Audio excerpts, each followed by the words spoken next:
Hello students, एक और नई वीडियो में आप सभी का स्वागत है। आज इस वीडियो में हम अध्याय 2 अम्ल क्षारक एवं लवण का अध्ययन करने वाले हैं। और ये जो यूनिट है वो आपके एग्जाम में पूरी 6 अंक की आने वाली है, जिसमें आपके एक एक अंक वाले 2 क्वेश्चन आएंगे और साथ में यहाँ पर 4 नंबर वाला एक क्वेश्चन आएगा। तो यहाँ पर हम सभी क्वेश्चन का अध्ययन करने वाले हैं जो कि आपके एग्जाम में पूछे जाएंगे। तो ये वीडियो आप सभी के लिए काफ़ी ज़्यादा महत्वपूर्ण होने वाली है, इसलिए वीडियो को शुरू से लेकर एंड तक ज़रूर देखिएगा। तो यहाँ पर सबसे पहले हम देखेंगे अम्ल के बारे में। तो यहाँ पर आपको कुछ बेसिक बातें पता होना चाहिए। अम्ल जो होते हैं वो स्वाद में खट्टे होते हैं, सबसे विशेष बात। इसके बाद ये नीले लिटमस पेपर को क्या है, लाल कर देते हैं।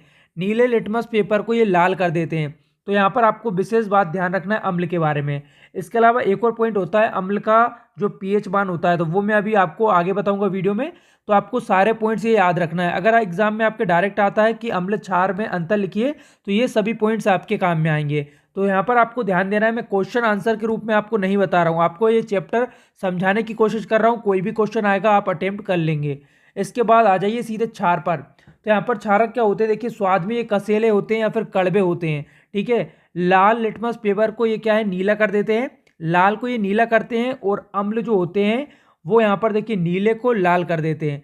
ठीक है, तो आपको इस तरह से याद रखना है। आपको एक वर्ड याद रखना है, अनिल। ठीक है, अनिल आप याद रखेंगे तो देखिए अनिल वर्ड में क्या है, आ से अम्ल और नी से नीला और लाल से लाल। तो अम्ल नीले को लाल कर देते हैं, बस इतना सा आपको एक वर्ड याद रखना है, अम्ल नीले को लाल कर देते हैं। तो ये आपका यहाँ पर याद हो जाएगा आपको। ठीक है, इसके अलावा बचा क्या है फिर, क्षार। तो आप उसका आसानी से बता सकते हैं, जो लाल को नीला कर देगा वो क्षार हो जाएगा। ठीक है, तो अनिल आप याद रखिए, अम्ल नीले को लाल कर देते हैं, ये आपको याद हो जाएगा। इसके बाद आ जाए यहाँ पर देखिए हमने यहाँ पर क्षार के बारे में देख लिया। अब यहाँ पर एक विशेष क्वेश्चन है जो कि पूरे 4 नंबर का आपके एग्जाम में आने वाला है।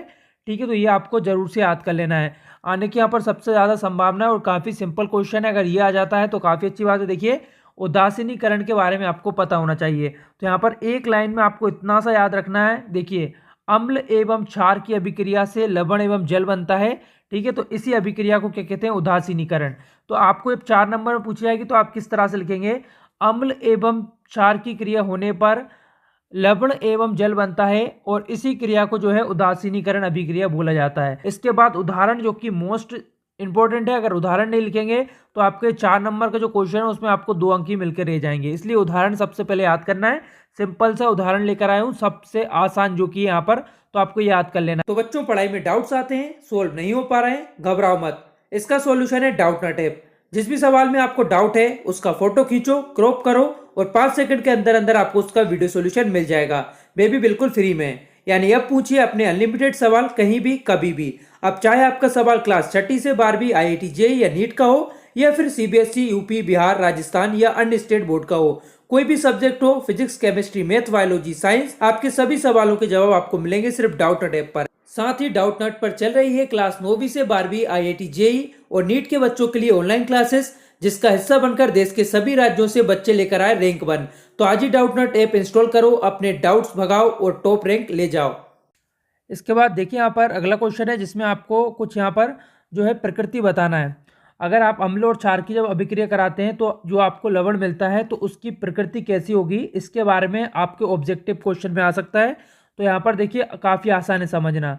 सबसे पहले देखिए प्रबल अगर अम्ल होगा, प्रबल यानी स्ट्रोंग होगा, और जो क्षार है वो यहाँ पर दुर्बल होगा, तो उस कंडीशन में जो आपको लवण मिलता है उसकी प्रकृति कैसी होगी, अम्लीय होगी। यानी जो भी स्ट्रोंग होगा उसकी यहाँ पर प्रकृति होगी। जैसे कि यहाँ पर स्ट्रोंग क्या है, देखिए प्रबल है अम्ल, तो अम्ल यहाँ पर अम्लीय प्रकृति होगी। इतनी सी बात आपको याद हो जाएगी तो ये क्वेश्चन आपको आसानी से समझ आ जाएगा। इसके अलावा देखिए अगर दुर्बल होगा अम्ल और प्रबल होगा क्षार तो कैसी प्रकृति होगी, वो होगी क्षारीय। तो यहाँ पर क्या है, स्ट्रोंग, प्रबल यानी स्ट्रोंग, तो यहाँ पर स्ट्रोंग है क्षार, तो यहाँ पर प्रकृति कैसी मिलेगी, क्षारीय मिलेगी। ये आपको ध्यान रखना है। इसके बाद यहाँ पर आ जाइए, देखिए प्रबल अगर दोनों हो जाएंगे तो क्या होगा, दोनों अगर प्रबल होंगे उस कंडीशन में वो दोनों हो जाएंगे तो उदासीन हो जाएंगे। यहाँ पर जो आपको प्रकृति मिलेगी लवण की वो कैसी होगी, उदासीन हो जाएगी। ये आपको ध्यान रखना है। तो इतना सा आप याद रख लेंगे, प्रबल अगर ध्यान रखेंगे तो आसानी से समझ आ जाएगा, उसी की प्रकृति आपको मिलती है। चलिए इसके बाद बढ़ते हैं अगले क्वेश्चन की तरफ। देखिए अगर वीडियो में आपको कुछ भी समझ आ पा रहा है, अगर थोड़ी भी आपकी हेल्प हो पा रही तो इसके लिए वीडियो को आप लाइक करके शेयर जरूर कीजिएगा और चैनल को सब्सक्राइब करके रखिए। बाकी चैप्टर्स भी मैं आपको इसी तरह से समझाने की कोशिश करूंगा। आप चैनल को सब्सक्राइब करके रखेंगे तो आपको सबसे पहले उसका नोटिफिकेशन मिल जाएगा और वीडियो की जानकारी आप सभी तक पहुंच जाएगी।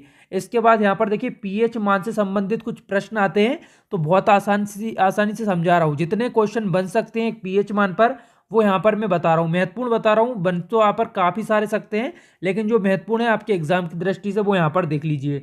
तो जल का पीएच मान सबसे पहले याद कर लीजिए 7 होता है, 7 आपको ध्यान रखना है। और जो 7 है यहाँ पर वही के उसी के आधार पर आपको याद रखना है अम्ल का और क्षार का। तो यहाँ पर जल का कितना होता है 7, और अम्ल का अगर बात करें तो यहाँ पर 7 से कम हो जाता है, और क्षार का जो है वो पीएच मान कितना होता है 7 से अधिक होता है। ठीक है, 7 से अधिक होता है किसका, क्षार का। तो यहाँ पर आपको ये जो याद रखेंगे ना आप, इसके अकॉर्डिंग कुछ क्वेश्चन यहाँ पर बनकर आते हैं एग्जाम में, तो वो आप इजीली कर लेंगे। बस आप इतनी सी बात यहाँ पर याद रखना है, और यहाँ पर इसे समझने के लिए इसे मैंने और आसान यहाँ पर कर दिया है। देखिए हमेशा क्या बोलते हैं हम, अम्ल और क्षार बोलते हैं, क्षार और अम्ल कभी नहीं बोलते, उल्टा हम यहाँ पर अम्ल क्षार बोलते हैं। तो अम्ल और क्षार के बीच आप जल यहाँ पर रख दीजिए, तो देखिए क्या हो जाएगा, जल का याद है आपको 7, तो यहाँ पर 7 से पहले कोई आएगा तो वो 7 से कम होगा, तो यहाँ पर आपका क्या हो जाएगा, अम्ल का 7 से कम और क्षार का हो जाएगा 7 से ज़्यादा। तो ये बात आपको यहाँ पर ध्यान रखना है, 7 से ज़्यादा और 7 से कम। तो जल का आप याद रखिए 7 जो कि बिल्कुल बीच में है, और इसके बाद आप इधर आते हैं अम्ल की तरफ तो ये कम हो जाएगा, और आप क्षार की तरफ जाते हैं तो ये ज़्यादा हो जाएगा। तो इतनी सी बात याद रखेंगे तो आपको तीनों याद हो जाएंगे। और यहाँ पर संख्या अलग नहीं है, संख्या जो है समान है 7, तो आसानी से आपको ये क्वेश्चन याद हो जाएगा। तो इसे आप याद कर लेंगे, क्योंकि यहाँ पर पीएच मान से रिलेटेड काफ़ी सारे क्वेश्चन आपके बुक में दिए हुए हैं और एग्जाम में आने की भी संभावना है, तो ये आप याद कर लेंगे। तो ठीक है, आपको जो क्वेश्चन है देखिए फटाफट से याद हो रहे होंगे, बहुत ज़्यादा यहाँ पर आपको याद रखने की ज़रूरत नहीं, क्योंकि मैं आपको जो नोट्स यहाँ पर बनाकर दे रहा हूँ वो इस तरह से डिज़ाइन किए गए हैं कि आपको बस देखकर ही समझ आ जाएंगे। तो आपको बस सबसे पहले पीडीएफ डाउनलोड कर लेना है टेलीग्राम से जाकर, तो वहाँ पर आप एक बार और इनका रिवीजन कर पाएंगे। इसके बाद देखिए वर्षा के जल का जो पीएच मान होता है वो यहाँ पर 5.6 से कम हो जाता है।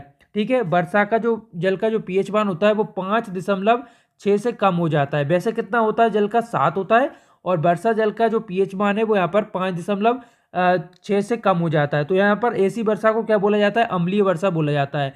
ठीक है, जब भी वर्षा का जो पीएच मान है वर्षा के जल का वो 5.6 से कम हो जाएगा तो उसे बोलेंगे हम अम्लीय वर्षा, ये आपको याद रखना है। इसके बाद आ जाइए, कठोर जल को मृदु जल करने के लिए सोडियम कार्बोनेट का उपयोग किया जाता है। तो आपको ये डायरेक्ट याद रखना है, कुछ क्वेश्चन है जो कि ऑब्जेक्टिव में पूछे आएंगे। तो यहाँ पर देखिए सोडियम कार्बोनेट का उपयोग किया जाता है किसके लिए, कठोर जल को मृदु जल में परिवर्तित करने के लिए। इसके बाद दैनिक जीवन में पीएच मान के महत्व याद कर लीजिए, यहाँ पर कौन कौन से हैं देखिए। जीवित प्राणी केवल संकीर्ण पीएच का परास में ही जो है जीवित रहते हैं। इसके अलावा अच्छी उपज के लिए पौधों को एक विशिष्ट पीएच मान परास की जो है आवश्यकता होती है, तो ये आपको याद रखना है। ठीक है, तो यहाँ पर एक एक लाइन में है, जल्दी से याद हो जाएगा। पीएच मान के बारे में आपको पढ़ा रहे हैं तो यहाँ पर ये वाला पॉइंट्स भी आपको पढ़ना काफ़ी ज़्यादा ज़रूरी है। इसके बाद यहाँ पर देखिए व्यंजक चूर्ण का आपको रासायनिक नाम, सूत्र एवं 2 उपयोग उसके याद करना है। 4 अंक में ये क्वेश्चन आपका आ सकता है। तो यहाँ पर देखिए व्यंजक चूर्ण के बारे में यहाँ पर सबसे पहले याद कर लीजिए, आपको यहाँ पर कैल्शियम ऑक्सीक्लोराइड इसे जो है बोला जाता है। इसके बाद व्यंजक चूर्ण का जो सूत्र है वो यहाँ पर NaOCl2, ये आपको याद कर लेना है। इसके बाद व्यंजक चूर्ण के उपयोग आपको बताना है, तो देखिए कागज एवं कपड़ों के व्यंजन में और यहाँ पर कीटाणुनाशक के रूप में इसका उपयोग होता है। तो इतना सा आपको याद रखना है इसके बारे में। व्यंजक चूर्ण के बारे में काफ़ी ज़्यादा महत्वपूर्ण है ये क्वेश्चन, तो आपको इसे ध्यान से पढ़ लेना है। इसके बाद यहाँ पर आ जाइए, धोने के सोडा एवं बेकिंग सोडा के आपको 2 महत्वपूर्ण उपयोग बताना है। तो यहाँ पर सबसे पहले देखिए धोने का सोडा, तो यहाँ पर नाम से ही समझ आ रहा है धोने का कोई सोडा है। तो यहाँ पर इसका उपयोग कांच, साबुन एवं कागज उद्योग में होता है, साथ ही इसका उपयोग घरों में साफ सफाई के लिए होता है। तो एक पॉइंट तो आप वैसे भी याद कर लेंगे, क्योंकि धोने का सोडा है तो साफ सफाई में उपयोग होगा।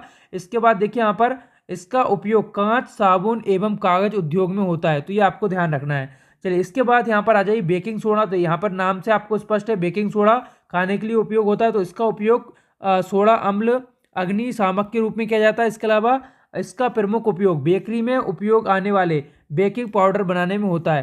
ठीक है, तो ये आपको याद रखना है। ठीक है, तो जो भी बेकरी के उत्पाद होते हैं उसमें इसका उपयोग होता है, और इसका उपयोग सोडा अम्ल अग्नि शामक के रूप में किया जाता है। इसके बाद यहाँ पर देखिए आपको याद रखना है, कुछ नींबू में जो है साइट्रिक अम्ल होता है, और सिरका में जो अम्ल होता है वो एसिटिक अम्ल होता है, ये आपको याद रखना है। नींबू में होता है साइट्रिक अम्ल और सिरके में होता है एसिटिक अम्ल। इसके बाद यहाँ पर आ जाइए, कुछ आपको जो है सूत्र याद रखना है, ये आपके ऑब्जेक्टिव क्वेश्चन में आ सकते हैं या फिर डायरेक्ट 4 नंबर के क्वेश्चन में पूछे जा सकते हैं। वैसे तो यहाँ पर इसकी एक लंबी चौड़ी लिस्ट है जो कि आपको याद करना होती है, लेकिन फिर भी मैं आपको यहाँ पर सिलेक्टेड बता रहा हूँ, तो यहाँ पर कम से कम इतने याद कर लीजिए। भुजा हुआ चूने का याद कर लीजिए यहाँ पर, इसके बाद जिप्सम का यहाँ पर कर लीजिए और इसके बाद प्लास्टर ऑफ पेरिस का कर लीजिए। ठीक है, तो ये आपको याद रखना है। इसके बाद यहाँ पर देखिए आपको व्यंजक चूर्ण का ऊपर याद हो गया होगा, इसमें आपको कर लेना है। तो ये यहाँ पर आपके कुछ महत्वपूर्ण सूत्र हो जाएंगे जो कि आपको याद रखना है। ये आपके यहाँ पर 4 नंबर में भी आ सकता है क्वेश्चन और ऑब्जेक्टिव में भी आ सकता है। तो ये यहाँ पर आपके 2 नंबर जो आपका अध्याय 2 है ये यहाँ पर कंप्लीट हो चुका है। इसके अलावा अगर आप और जितने ज़्यादा क्वेश्चन कर सकते हैं तो कर लीजिए। वैसे यहाँ पर मैंने आपको मोस्टली इसका जो पूरा निचोड़ है बता दिया है, महत्वपूर्ण जो भी आपके एग्जाम में आने लायक है तो यहाँ से आ जाएगा। तो बस इस वीडियो में इतना ही। आपके आगे वाले जो चैप्टर्स हैं वो भी आपको मैं एक्सप्लेन कर दूंगा। इस वीडियो में इतना ही। वीडियो देखने के लिए आप सभी का बहुत बहुत धन्यवाद।